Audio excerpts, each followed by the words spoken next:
əlaqələrin dərinliyi, qəlblərin sirli nağılı uzaq, Azərbaycanın qədim torpaqlarında min illərin acı şirin xatirələrinin, əcdadların hikmətini və xalqın səmimi dəyərlərini özündə cəmləşdirən bir kənd var idi.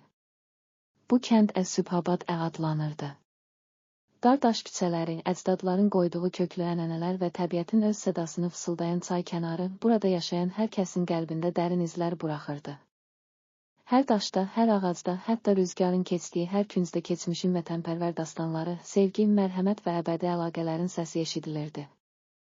Kəndin mərkəzindən Əmin məscidi dayanırdı. Məscidin divarları üzərində asılmış köhnə əl yazmaları min illərin hikmətini gələcək nəsillərə ötürən vətənpərvər sözlər kimi parlayırdı.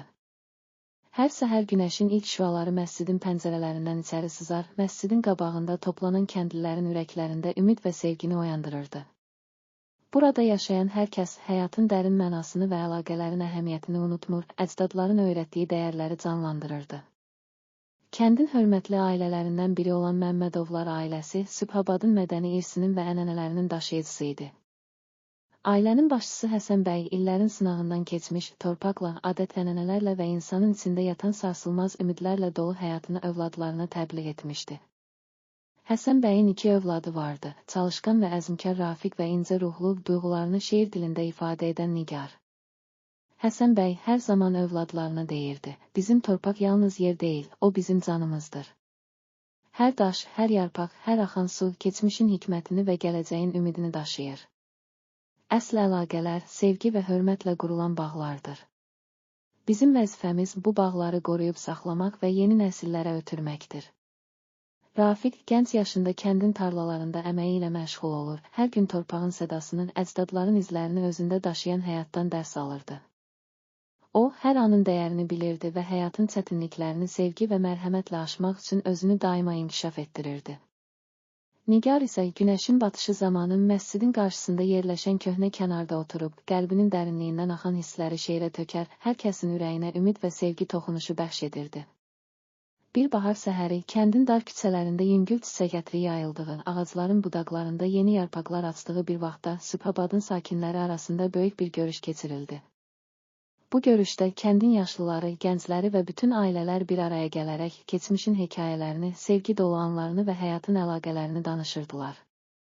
Həsən bəy meydanda toplanan insanlara belə dedi, həyatımız yalnız özümüzə aid deyil.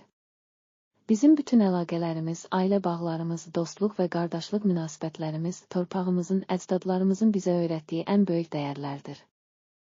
Hər birimizin qəlbində yanan o sarsılmaz işıq, əlaqələrimizin, sevginin və hörmətin simvoludur. Unutmayın ki, bir-birimizə olan münasibətlərimiz bizim gələcəyimizin əsasını təşkil edir. Bu sözlər gənc Rafiqin və Nigarın ürəyində dərin izlər buraxdı. Onlar əlaqələrin və sevginin nə qədər qiymətli olduğunu, insanın içində yatan o dərin hissləri və bağlılıqları daha da gücləndirmək üçün öz yollarını axtarmağa başladılar. Rafiq kəndin tarlalarında torpaqla əməyi paylaşdığı qardaşları və dostları ilə birlikdə əsl insanlıq dəyərlərinin, əlaqələri və sevgini möhkəmləndirmək üçün çalışırdı. O, hər zaman deyirdi, bizim əlaqələrimiz yalnız qan bağı deyil, onlar ürəklərimizdə yanan sarsılmaz işıq, sevgi və mərhəmət vasitəsilə qurulan əbədi bir bağdır. Hər birimiz bir-birimizin həyatına toxunaraq bir ailə, bir cəmiyyət kimi öz aramızda dərin və möhkəm əlaqələr yaradırıq. Nigar isə öz şeir və nəsr əsərlərindən bu əlaqələrin necə qurulduğunu, sevginin və bağlılığın necə yaşadığını ifadə edirdi. Onun şeirlərində Sübhabadın dar küçələrinin səsi, köhnə evlərin divarlarında yazılmış xatirələr və məscidin səssiz künclərində eşidilən əbədi hikmət birləşirdi. O, belə yazırdı, hər əlaqə bir ümidin toxunuşudur, hər kəlmə bir sevginin əks sədasıdır. İnsan qəlbi bir-birinə bağlı olan, sevgi və mərhəmətlə dolu, əbədi bir nağılın səhifəsidir. Biz bu nağılı yazarkən hər anın dəyərini, hər kədərin və sevincin içində yatan dərsləri anlamağa çalışırıq. Kəndin mədəniyyət evlərində keçirilən ədəbiyyat gecələrində hər kəs öz həyat hekayələrinin, acılarını, sevinclərini və əlaqələrinin dərinliyini paylaşırdı. Gənc və yaşlılar Tolstoyun romanlarında təsvir olunan kimi həyatın bütün tərəflərinin, əlaqələrimizin zənginliyini və insan qəlbindəki dərin duyğuları bir araya gətirirdilər.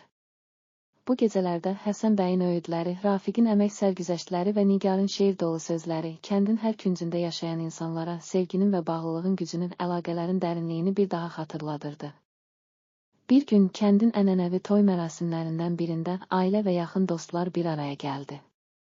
Bu toy yalnız iki insanın birləşməsindən ibarət değildi, o, həm də iki ailənin, iki nəslin, iki qəlbin və əlaqələrin dərinliyinin qeyd olunması idi.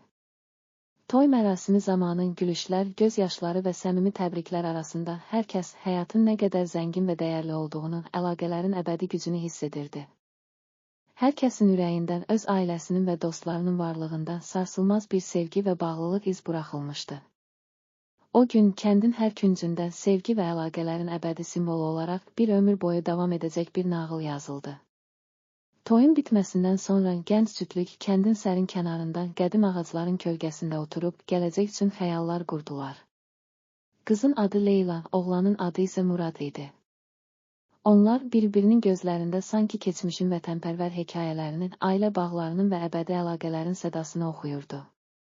Murad Leylaya belə dedi: "Bizim əlaqəmiz yalnız iki insanın görüşməsindən ibarət deyil, o, əcdadlarımızın öyrətdiyi, keçmişin zəngin mirasından irəli gələn əbədi və dərin bir sevgidir. Biz bu sevgini yaşatmaqla həm özümüzü, həm də bütün cəmiyyətimizi daha gözəl və mənalı edəcəyik." Leyla isə gülümsəyərək, əslində əlaqələrimiz yalnız qan bağı deyil, qəlblərdə yaranan sevgi ilə, hörmətlə və mərhəmətlə bükülən əbədi bir sirdir. Biz bu sirri həyatın hər çətinliyində bir-birimizə dəstək olaraq qoruyub saxlamalıyıq, deyə cavab verdi. Beləliklə, Sübhabadın sakinləri hər kəsin öz həyatında dərin əlaqələr quraraq, sevgi, mərhəmət və ümidin simvolu olan bu nağılı yazırdılar. Hər ailə, hər qrup, hər dostluq və hər birlik keçmişin ənənələrini və gələcəyin parlaq ümidlərini bir araya gətirərək sarsılmaz bir cəmiyyət yaratdı. Həsən bəyin öyüdləri, Rafiqin əməyi və Nigarın şeir dolu sözləri hər kəsin qəlbində əbədi iz buraxdı, çünki onlar bilirdilər ki, insanın ən böyük gücü, əlaqələrin dərinliyi, sevginin əbədi varlığı və qarşılıqlı hörmət yalnız öz içimizdə gizlidir. Kəndin illər keçdikcə dəyişən zaman axınına baxmayaraq, Sübhabadın dar küçələri, məscidin sakit küncləri və insanların qəlbində yanan o sarsılmaz işıq hər zaman dəyişməz qaldı. Hər kəs keçmişin dərslərini və gələcəyin ümidini daşıyan bu nağılı öz həyat yolunda əlaqələrinin, ailə bağlarının və dostluqların nə qədər qiymətli olduğunu bir daha dərk etdi. Beləliklə, əlaqələrin dərinliyi, qəlblərin sirli nağılı adlı bu dastan Azərbaycanın qədim torpağında Sübhabadın səmimi üfüqlərindən nəsillər boyu yaşayan sevgi və bağlılığın, mərhəmət və ümidin əbədi sədası kimi hər zaman xatırlanacaq və dərin əlaqələrin qiymətini, insan qəlbinin dərinliyini bizə öyrədəcək bir his olaraq qalacaqdır. Hər kəs bilir ki, əlaqələr yalnız maddi deyil, onlar ruhun, qəlbin və əbədi sevginin təcəssümüdür. Biz bu nağılı yaşatmaqla gələcək nəsillərə, həmçinin bütün dünyaya əlaqələrin dərinliyində gizli olan əsl zənginliyi və insan ruhunun əbədi gücünü bəxş etmiş o sarsılmaz sədaları təqdim edirik.